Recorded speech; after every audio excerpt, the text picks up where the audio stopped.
Bonjour à tous et bienvenue pour une vidéo un petit peu spéciale. Alors en effet aujourd'hui je vous fais mon retour sur le Sony A7 IV, mais d'un point de vue particulier, de mon point de vue à moi, c'est-à-dire fan inconditionnel de mon Lumix S5. Tout d'abord, je voudrais remercier Image Photocam qui m'a prêté ce boîtier pendant 2 semaines. Merci pour leurs conseils et pour leur sympathie. En effet, ce boîtier Sony est un potentiel futur achat pour moi et je vais vous expliquer pourquoi dans cette vidéo. Tout d'abord, je mets tout de suite les choses au clair. Même si cet achat se réalise, c'est mon Lumix S5 qui restera ma caméra A. Et donc le A7 IV sera donc une potentielle caméra B. Vous allez me dire pourquoi un A7 IV pour une caméra B. En fait, j'ai une opportunité professionnelle qui devrait bientôt se concrétiser et ça concerne la captation d'événements sportifs, notamment du basket. Et même si l'AF du S5 est plutôt correcte, la prise de vue sportive demande vraiment un AF vraiment en béton, très précis, très réactif et qui accroche bien son sujet. Les deux marques réputées, je vous apprends rien là-dessus pour l'autofocus, c'est Canon et Sony. Je me suis naturellement dirigé plutôt vers Sony pour continuer à utiliser le parc optique Sigma que j'apprécie énormément. Alors, il vaut quoi cet A7 IV après 2 semaines d'utilisation? Déjà, ceci n'est pas vraiment une vidéo test, car 2 semaines d'utilisation c'est vraiment très court, en tout cas trop juste pour moi. Quand je vous avais fait mon retour, ma vidéo test, on va dire du Lumix S5 qui est en train de me filmer tout de suite, je l'avais déjà en ma possession depuis 6 mois. Moi j'aime bien prendre mon temps, bien utiliser le boîtier avant de vous dire si oui ou non c'est forcément un boîtier pour vous ou pas. Cet A7 IV, j'ai pu le prendre avec moi sur une prestation en plus de tourner quelques plans pour d'autres vidéos. Donc on va dire que cette vidéo est un ressenti plus qu'un test poussé. Commençons par l'ergonomie du boîtier. Le boîtier est assez compact, peut-être un petit peu trop pour moi, notamment au niveau de l'appréhension, au niveau de la main, je trouve ça un peu plus juste que par rapport au S5. Les boutons et interrupteurs sont en plastique de bonne qualité, là-dessus j'ai rien à reprocher de particulier. Je trouve que c'est même de la même qualité en fait que mon Lumix S5, donc rien à dire de ce côté-là. Je vais par contre insister sur un point d'ergonomie que j'aime beaucoup, c'est la nouvelle molette de sélection de mode de prise de vue. En effet, il s'agit en fait d'une double molette qui permet rapidement et facilement de basculer du mode photo au mode vidéo au mode slow and quick. En fait, cette molette est la définition même, je dirais, d'un boîtier hybride en 2022, c'est-à-dire un boîtier qui est à la fois bon en photo et en vidéo. Grâce à cette molette, on bascule de l'un à l'autre, ce qui change les menus du boîtier, mais aussi les différents raccourcis personnalisables et différentes fonctions. Justement, parlons de tout ça, de cette ergonomie de menu. La première heure de prise en main de la A7 IV a été plutôt, on va dire, difficile pour moi. En effet, mon S5 est personnalisé aux petits oignons, pour mon usage, vraiment par rapport à mes besoins, et là, je me retrouvais avec des raccourcis qui étaient pas vraiment les miens, qui me correspondaient pas, et en plus, j'avais du mal à comprendre la logique, si vous voulez, des choix par défaut. Après, sans doute que mon avis est biaisé par mon utilisation des boîtiers Lumix depuis quasiment 10 ans maintenant. Donc j'ai épluché le manuel en fait pour savoir comment tout personnaliser, car ça aussi c'est moins intuitif que le S5. Et voilà, et au bout de presque, je dirais, peut-être 2 heures, je pense que je l'ai mis, à peu près 2 heures, j'ai enfin obtenu une configuration qui me correspond à peu près. J'ai pour ça épluché les menus ligne par ligne pour bien vraiment tout comprendre. C'est fastidieux, ça je vous l'accorde, mais c'est vraiment quelque chose que je vous conseille de faire quand vous avez un nouveau boîtier. Ça vous permet de vraiment bien connaître ce qu'il est capable de faire et comment l'utiliser. D'ailleurs, en parlant des menus, je les trouve moins intuitifs et plus fouillis que sur le S5. Tant j'avais entendu dire que ces nouveaux menus Sony étaient vraiment plus performants, plus intuitifs que les anciens, et pour moi je trouve qu'il y a encore pas mal de boulot à faire de ce côté-là. Du coup, en parcourant ces menus, je me suis tout de suite rendu compte des gros manques comparés à mon Lumix S5. En fait, ça correspond au premier point négatif que j'ai rencontré.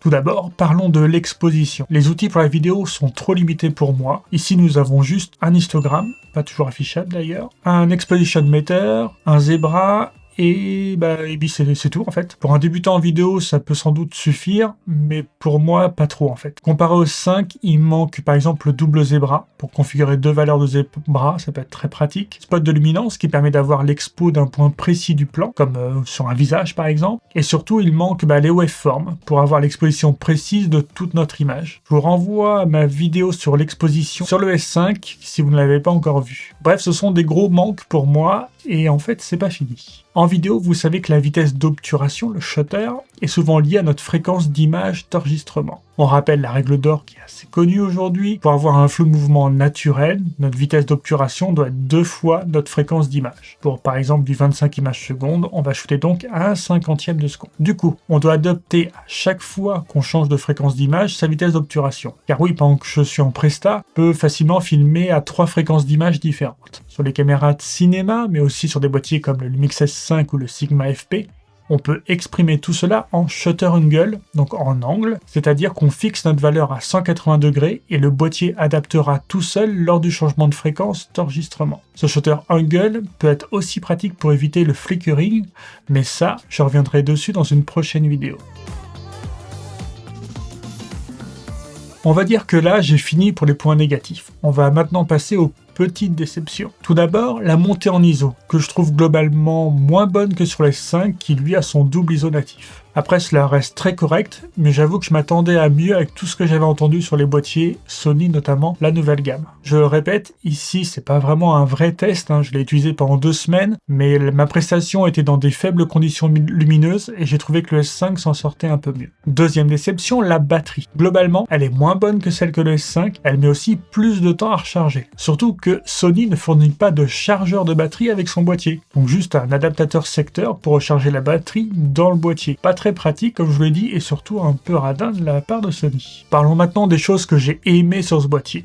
Tout d'abord, j'ai bien apprécié le profil d'image S-Log 3 qui même si pour moi il permet un peu moins de choses que le V-Log, il reste quand même très pratique, très appréciable et il permet pas mal de choses en colorimétrie. De plus, pas de souci pour faire correspondre l'image entre mes deux boîtiers, le S5 et la 7 IV, grâce à un pack Phantom Lutz, mais ça aussi j'en ferai une vidéo à ce sujet. Bon point pour le S-Log 3 donc, par contre je n'ai pas encore eu le temps de tester le S-Cinetone, le nouveau profil d'image de Sony, réputé assez propre et demandant peu de retouches en post-prod.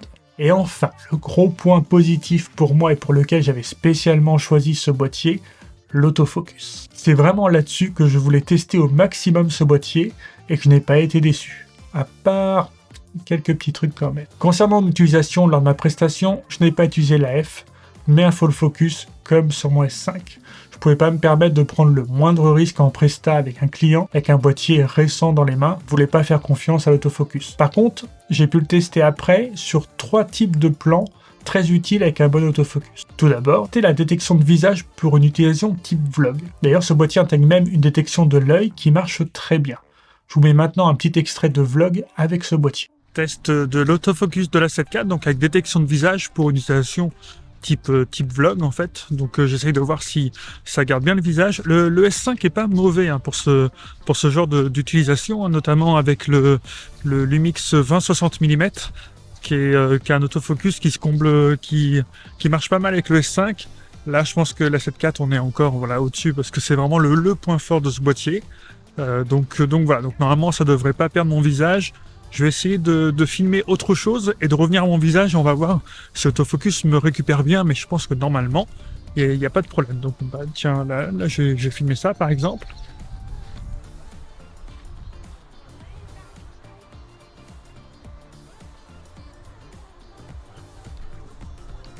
Hop, on revient sur mon visage. Donc normalement il m'a repris de ce que je vois dans le retour, c'est pas trop mal. Donc voilà, donc sans grosse surprise, on peut vraiment faire confiance à l'autofocus de la 7 IV pour faire du vlog. Voilà, détection de visage, détection de l'œil en fait. Là je vois qu'il garde bien le focus sur mon œil alors que j'ai des lunettes, c'est pas forcément ce qui est le plus facile pour lui. Donc voilà, donc je pense que c'est assez réussi.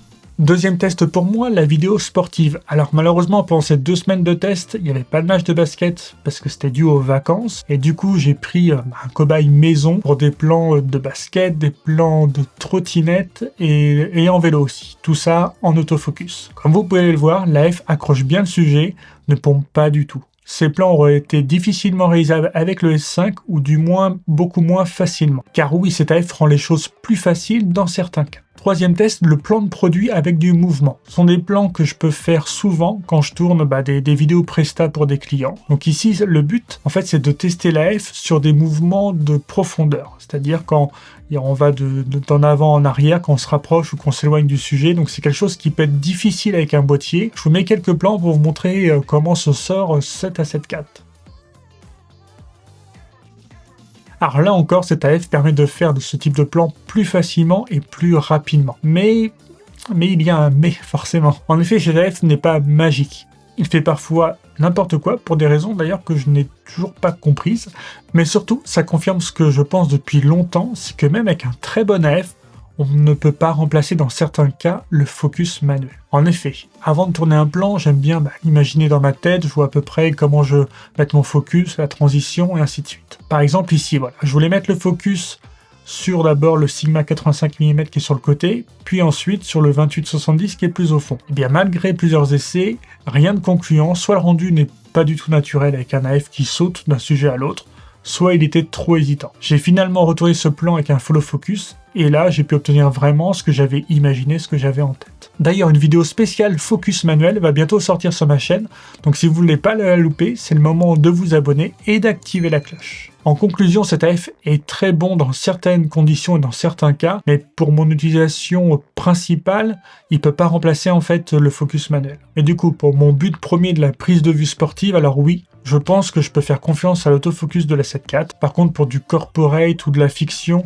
je vais continuer en focus manuel comme j'ai l'habitude maintenant. Il est temps pour moi de conclure ce premier retour de la 7.4. Vous l'avez compris, il coche la case de l'autofocus pour le sport et en plus, il offre une belle 4K détaillée. En termes de qualité d'image, je dirais que c'est équivalent au S5, même si je préfère le rendu des couleurs de Panasonic, notamment concernant les teintes de peau. Il y a tout de même de gros manques pour moi qui font que cette caméra sera une caméra B et non mon boîtier principal. A noter que les plans tournés à la 7.4 dans cette vidéo ont été tous tournés avec le Sigma 20 mm f2 qui sera l'objet de ma prochaine vidéo. En attendant, prenez soin de vous. A noter que depuis le tournage de cette vidéo, j'ai finalement acheté le Sony A7 IV avec son objectif de kit.